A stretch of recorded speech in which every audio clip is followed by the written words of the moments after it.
ചങ്കുപുഷ്പം കണ്ണെഴുതുമ്പോൾ സുമംഗലേ നിന്നെ ഓർമ്മ വരും. ഹായ് ഫ്രണ്ട്സ്, ഇന്നത്തെ എൻ്റെ വീഡിയോ ചങ്കുപുഷ്പത്തിനെ കുറിച്ചൊരു വീഡിയോ ആണ്. ഇന്ന് ചങ്കുപുഷ്പം കൊണ്ടൊരു ചായയാണ് ഇടാൻ പോകുന്നത്. തിളച്ച വെള്ളത്തിലോട്ട് നമ്മൾ എടുത്തു വെച്ച ചങ്കുപുഷ്പം പൂ ചേർത്ത് കൊടുത്തിട്ടുണ്ട്. ചങ്കുപുഷ്പം ചായ ഇട്ടെടുത്തിട്ടുണ്ട്. ഇതിൽ നമുക്ക് 1-2 തുള്ളി നാരങ്ങ നീര് ചേർത്ത് കൊടുക്കാം.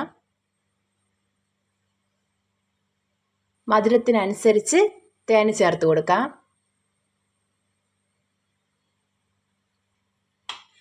നാരങ്ങ നീര് ചേർത്ത് കൊടുത്തോടനെ ആ കളർ ഒന്ന് ചേഞ്ച് ആവണത് കാണാം. ചങ്കുപുഷ്പത്തിൻ്റെ കളറിൽ നിന്നും ഒരു പേർപ്പിൾ കളറിലോട്ട് മാറും. ചങ്കുപുഷ്പം കൊണ്ട് നിറച്ചു ഗുണങ്ങളുണ്ട്. നമ്മളെ ദേഹത്തുള്ള കൊഴുപ്പ് അലിയിച്ച് കളയാനും, ഷുഗർ, പ്രഷർ ഇതുപോലത്തെ അസുഖങ്ങൾ കൺട്രോൾ ചെയ്യാനും, ബ്ലഡ് വന്നിട്ട് പ്യൂരിഫൈ ആവാനും നല്ലതാണ് ചങ്കുപുഷ്പം പൂ. മുഖത്തിലുള്ള നമ്മളെ വെയിറ്റ് ലോസിനും ഇത് ഉപയോഗം ചെയ്യും. ഇതുപോലുള്ള ഞങ്ങളുടെ വീഡിയോസ് കാണാൻ ആദി അഞ്ജൂസ് വ്ളോഗ് സബ്സ്ക്രൈബ് ചെയ്ത് ലൈക്ക് ചെയ്ത് ഷെയർ ചെയ്ത് കമൻറ്റ് ചെയ്യണേ. താങ്ക്